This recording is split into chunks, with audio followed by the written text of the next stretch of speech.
Welcome to the Somatic Coaching Academy podcast. I'm Ani Anderson. And I'm Brian Trzaskos. Join us as we explore the science and art of trauma-sensitive somatic practices and tools. Strengthen your practice as a coach, therapist, or holistic professional. Master the art of motivating even the most challenging clients when you understand how to tap into and unlock your client's complete holistic intelligence. If you want to learn the most cutting-edge, research-supported skills for personal and professional mastery, you've come to the right place. Let's get this conversation started. Hi, and welcome to the Somatic Coaching Academy podcast. How are you, Ani? I'm really good. How are you, Brian? Doing great this week. Great. Awesome. Yeah. So, hey, this week we are on episode 117. Wow, they're really flying by. We're flying by, yeah. And so this week we're talking about what embodying resilience means for your life. I've really been looking forward to talking about embodiment, actually. Okay. I think it's one of those words that's being tossed around out there. Mm-hmm. Embodiment. All right. I think it's worthy of a conversation. Mm-hmm. Resilience. It's a good one. Mm-hmm. It's also a good one. So what are your thoughts on embodiment? What is the conversation that you would like to have? Well, I think it's kind of funny from a place of being very heady kind of people that we talk about and think about embodiment. Mm-hmm. You get my little nuances. Little nuances there, right? Yes, yep. But what does it really feel like to be embodied? What does it really feel like to be embodied? What does it look like to be embodied? What does that look like? What does it smell like to be embodied? What does it smell like? Exactly. And I think one of the reasons it's really been on my mind is because we talk a lot and people talk a lot to us about how to change their belief systems. Mm. And the word belief is used so often in a way that is like disembodied. And to have, it's tough to find language around things when our language revolves around very heady space. Mm. So I want to talk about this thing about being embodied because I really, honestly, 100% believe that it is the key to changing belief systems. I mean, quite obviously. Yes, yeah. That's why I want to talk about it. Yep, yeah. Well, we touched on that last week, that beliefs are certainly woven into the fabric of our physiology, of our bodies, right? And our heads, our cognitive capacities basically just describe what the beliefs are, but they don't really feel the beliefs, right? They're not really living. The beliefs live in our bodies. Just the way you're describing that is a perfect description. The brain is a part of the whole system. Mm-hmm. And yet, I mean, maybe part of it's because, I mean, I know a lot of history around it for sure, but is part of it because we look out of our eyes that are in our head? Yeah. You know, that have this orientation that dismembers us, that we forget, that we need to remember, that the body is the thing living the experience. The body is the thing living the belief is the body. Like it's all one system. Mm-hmm. Yeah. It's all the same system. Yeah. So, of course, we got to go to the dictionary whenever we do something like this. We got to go to the dictionary. We have to ask ourselves, what does the dictionary say about the definition of embodied? Well, I'm really looking forward to hearing that. Okay, so you ready? So let's get off of it. So to embody, according to the Oxford Language Dictionaries, to embody something means to give a tangible, there you go, right? Concrete form. Okay, form. To an idea, quality, or feeling. As if it couldn't have a tangible, concrete form to it. Like, okay, keep going, sorry. Making it visible or real through a person, object, or action. Oh, I love that. Person, object, or action. Okay. I think the thing about that definition that strikes me is, okay, I could sit here and close my eyes and have a visualization in my head kind of thing that is not embodied, but literally to talk, everything that we do in life needs to have the conversation of embody. It's not like a choice I make, like, am I going to have walnuts on my oatmeal this morning? Mm-hmm. Like, am I going to be embodied or not? Like, you might not have conscious awareness about the fact that everything is in your life is embodied. You might not have conscious awareness or Correct. anything, Yeah. but it is happening. Yeah. There's a second part to this definition. Okay. Okay. That I think's really interesting. Okay. So again, the first part was to embody something means to give a tangible, concrete form to an idea, quality, or feeling, making it visible or real through a person, object, or action. Here's the second part. It's about being the living example, personification, or physical representation of an abstract concept, like a leader embodying hope or a painting embodying despair. It's more than just understanding, it's living or being that thing. Mm. Okay. I think that probably gives context to more how I hear embodiment out there, Mm-hmm. So like the leader embodying hope, for example. And that's Yeah. one of the things we actually help a lot of our clients with. Is to embody their purpose, to embody their worth, to embody the message that they're bringing to people who they want to impact with their work and or their in their personal life. So that kind of makes a lot of sense. Yeah, well, to your point about beliefs, I think the second part of the definition also extends to or highlights the idea of embodying a belief. A belief is really an abstract concept, isn't it? Sure. I mean, I can't hold a belief in my hands. I Yeah, can't it's not I can't have a tangible. cup of belief. It's an abstract concept. Boy, wouldn't that be Wouldn't good? that be amazing if I could just drink a new belief? So I'm embodying the abstract concept.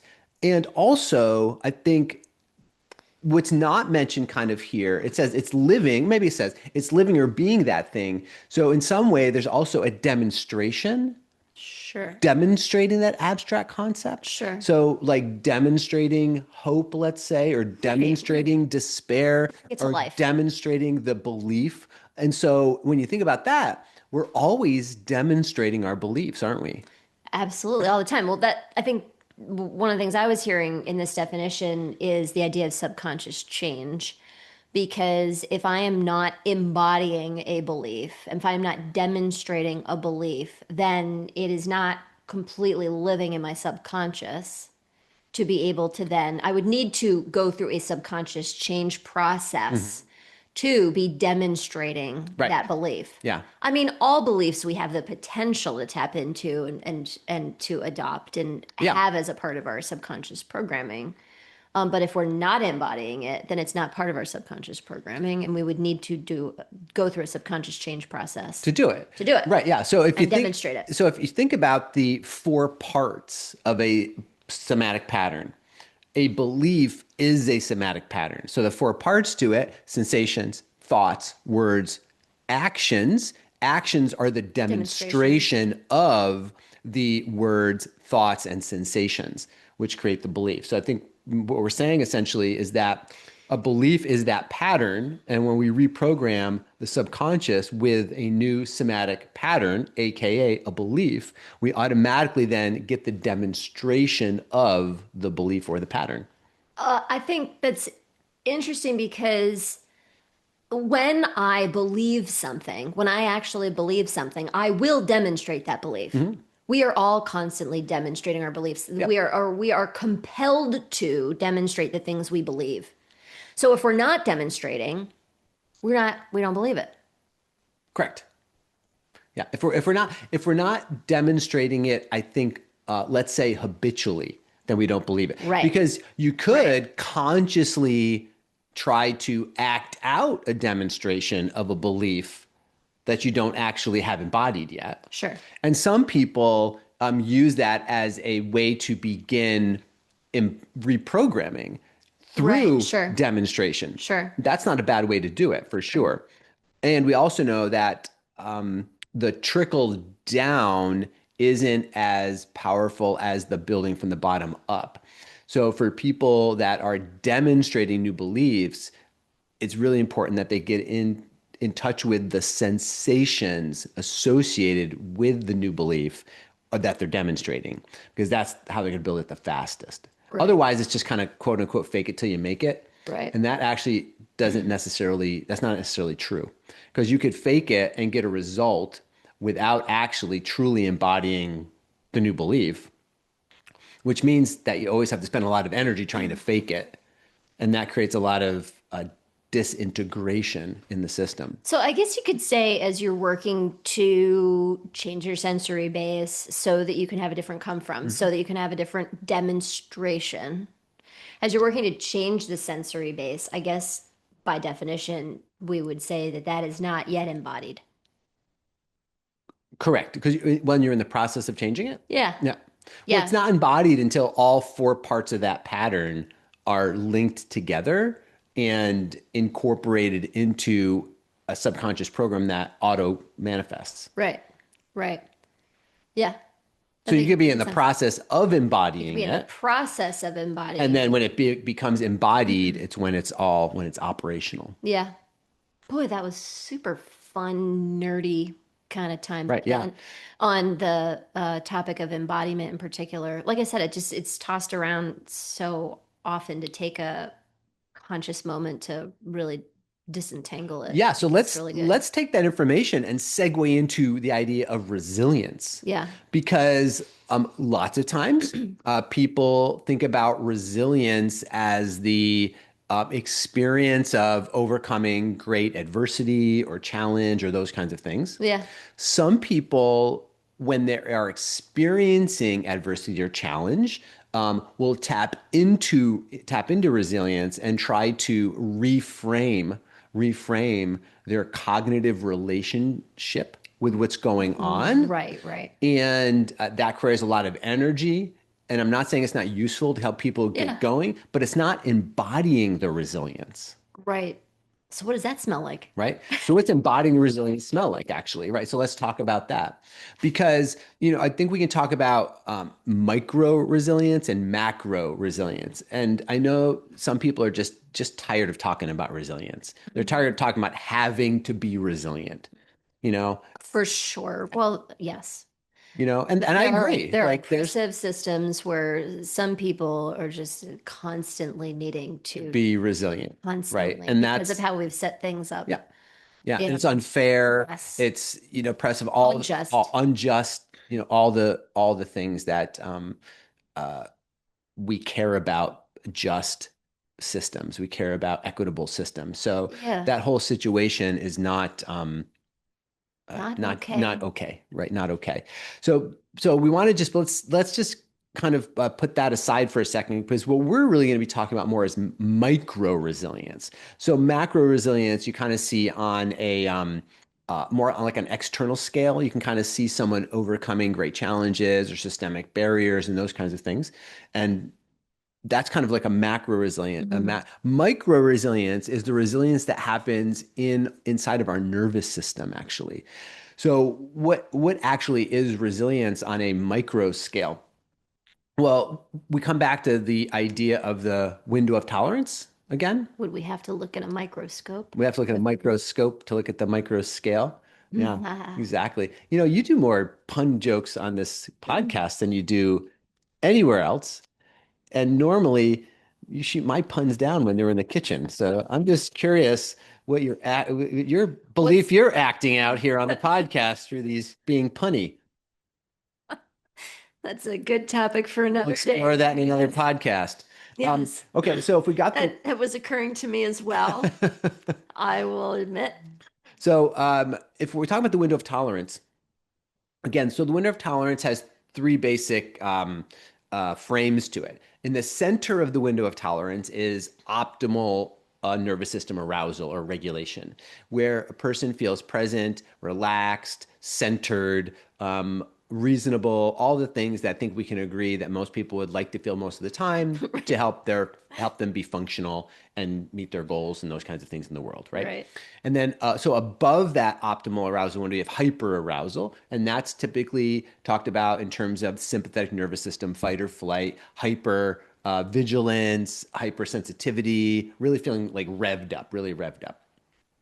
And then below that optimal window of arousal is kind of hypo arousal. So this is feeling sluggish, shut down, lethargic, confused, those sorts of things. And at any given time, we're going to show up in one of those three windows. We're either going to show up like really ramped up, really too slow down or in that optimal window of arousal. Now, for people who have really narrow windows of tolerance, they tend to become dysregulated very often, right? So little things will they'll either go into hypo arousal with this small little things. You're running a little late for work, someone cuts you off in traffic, your order's wrong at the coffee shop, whatever it is. You know what I mean? Sort of thing.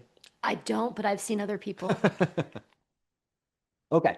So the very narrow window of tolerances create, you get kicked out of that window very often. And sometimes you stay out of that window for long periods of time.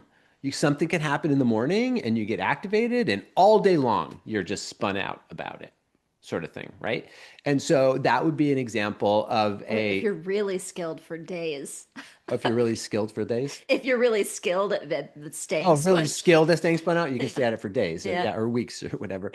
Um, so that would be an example of less micro resilience. Because really what resilience is when we get kicked out of our window of tolerance, and we all do from time to time. Sometimes people more often than other times, but life, it just shows up in ways where we get kicked out of that window of tolerance. Resilience is the capacity to get back into the window again on your own, right? Not that it's not helpful to have someone else help you re-regulate, but what you're talking about, your personal micro resilience, when you get kicked out of the window, can you get back into the window?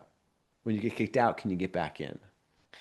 I'm just thinking about how many times I've heard people talk about resilience all over the place in talks, lectures, classes on social media, whatever. And how it very frequently does not involve anything with the body, Correct. Yeah, exactly. A lot of which is people come at it from that macro resilience perspective. right, which is really kind of harder. Yeah, and a lot of times when I think people It's talk about more. resilience from a macro perspective, it has to do with just pushing through, Well, if you don't have tools, then you don't have tools, right? is the thing. Yeah. And so you're just going to try to push through Because what to else get is it done. to, yeah, or there's this idea of like, well, I've got to fill my tank back up, so I've got to like take a time out and self-care until I have enough energy to push through Yeah. Right. So it or tolerate or be with or whatever. yeah. So what we're kind of proponents of is to enhance your macro resilience capabilities by having micro resilience capabilities in order to bring yourself back into that window of optimal arousal. So this really comes back down to what we're talking about with these four parts of a pattern: sensations, thoughts, words, and actions. It's the sensations. It's the when you get kicked out of your window of tolerance, it's the feelings that actually become most distressing, right? Absolutely. People are like, no, it's the thoughts. It's actually how you feel in your body. People are like, I'm feeling really anxious. And when I'm really anxious, I have all these thoughts. But what are the feelings like in the body? Well, it's all that tension in the throat, or however people describe anxiety, right? It's a lot of energy in the head, tension in the throat. The chest is really buzzy or on fire. Or the other side, people are like, I feel really depressed, lethargic, shut down. I can barely open my eyes. It's hard for me to pick my head up. I can't get out of bed. Like those are all sensation qualities, Right. That's what really stops people. right? That's what really stops people. Yeah. And so resilience is to be able to get your sensations again back into that optimal regulation window. Mm-hmm. Mm-hmm. So that's what we're talking about. And that would be embodied resilience. Well, as we were talking about, we might be working on embodying resilience.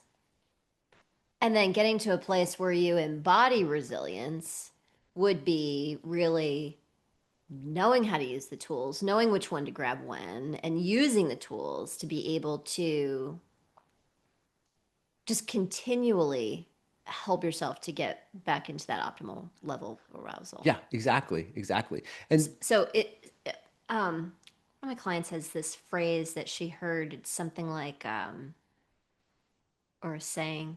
It's something like the the bird doesn't worry because the branch is going to break, because if the branch breaks, the bird knows it can use its wings. right, something along the lines of it doesn't trust the branch because the branch Right. will hold it up or something. It The trusts, bird trusts the branch because it trusts its wings. right, something like that. Yeah. Yeah, and uh, I think that's really what I'm hearing you speak to when you talk about embodying resilience, because there's this self-trust about it.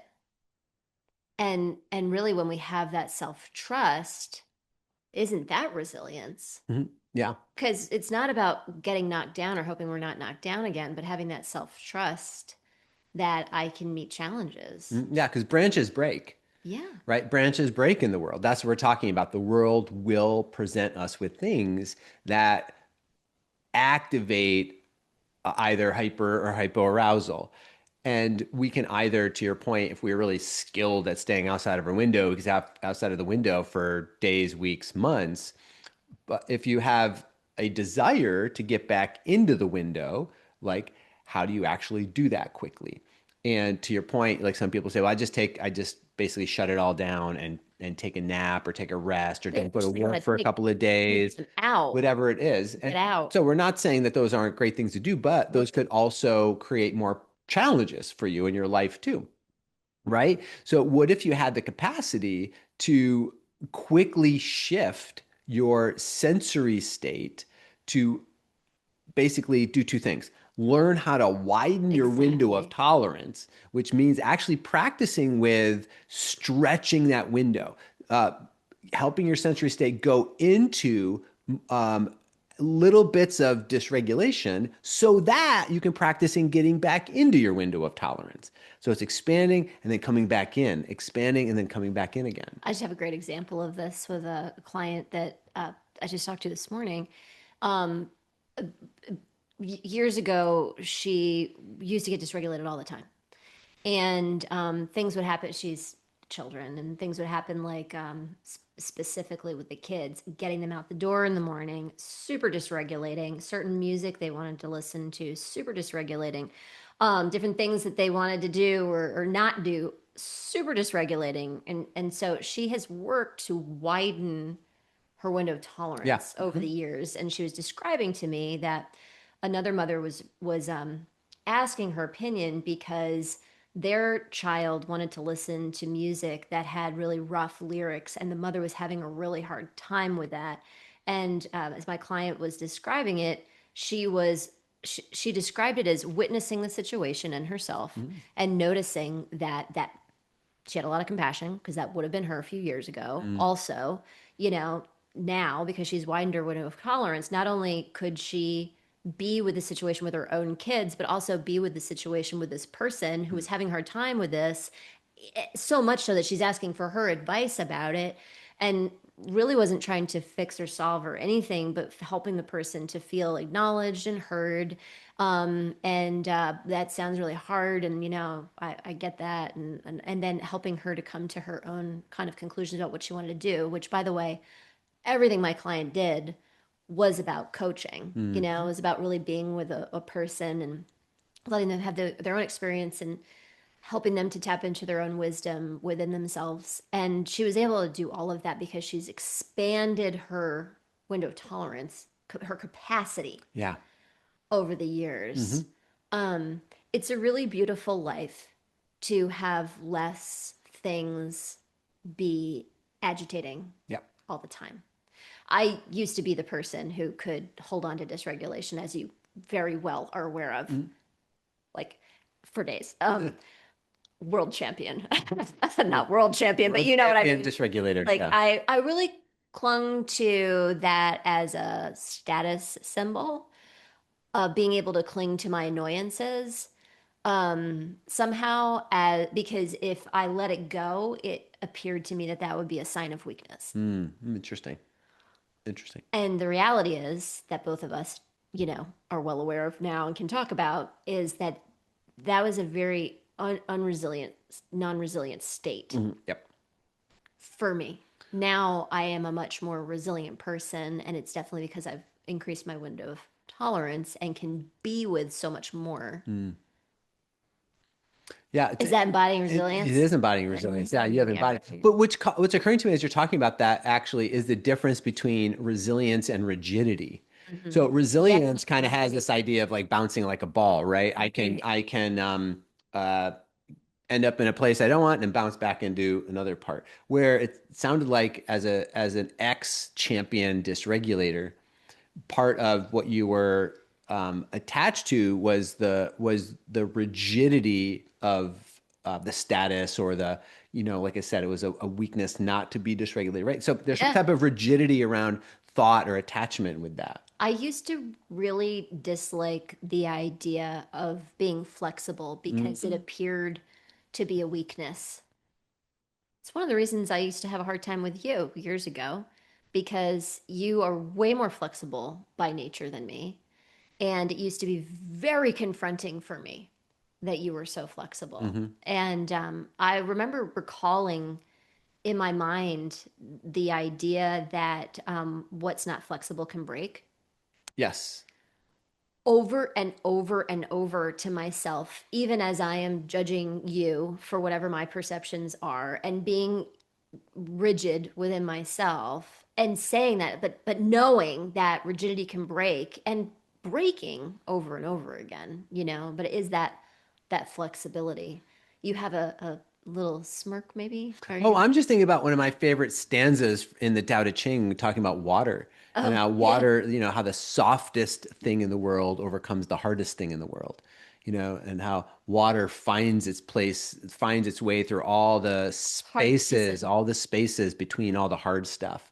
And then it just seeps through and erodes away rock and stone over with patience over eons, sort of thing. I can hear that now. Yeah. I didn't used to be able to. That idea that water is the strongest thing in nature. I hated that. Yeah. Grr. Right. Hmm. And it's true. Yeah. And I yeah, and being able to really embody resilience does have those qualities of flexibility and yeah. Yeah, because water also expands, right?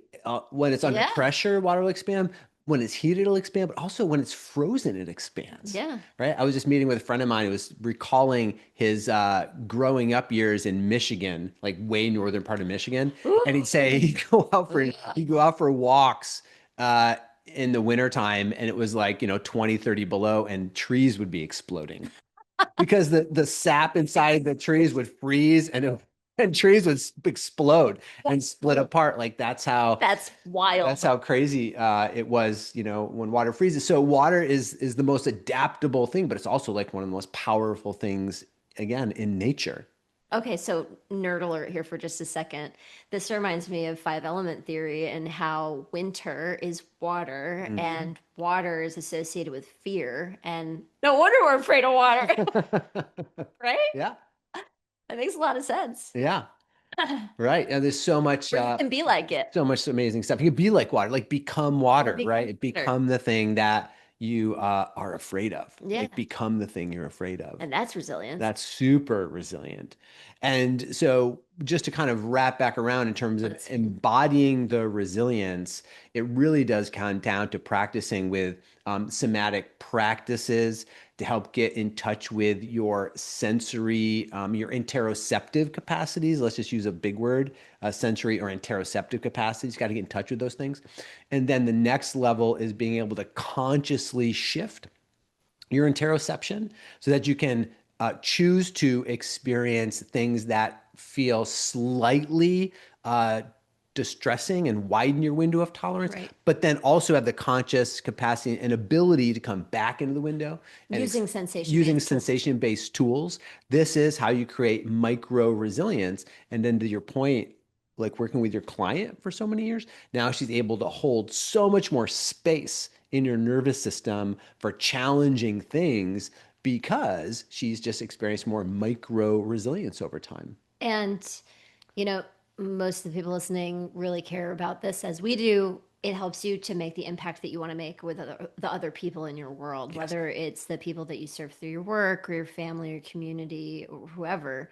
It, embodying resilience and being like water Being like water. allow you to make a profoundly different impact with the people in your life, just like my client was exhibiting with her story today. Yeah, exactly, exactly. So here's your invitation, my friends, to embody more resilience in your life. Yeah. Let us know what your thoughts are about this. If you know people in your life who can also embody some resilience, share the episode with them. And tell us about your favorite somatic practices and sensation-based tools that you are using to embody resilience. Cool. Thanks so much for joining us this week on the podcast. See you next week. Bye-bye. Thank you for listening to this episode. We hope that this conversation will help you improve your practice and change the way you think about your work, your clients, and yourself.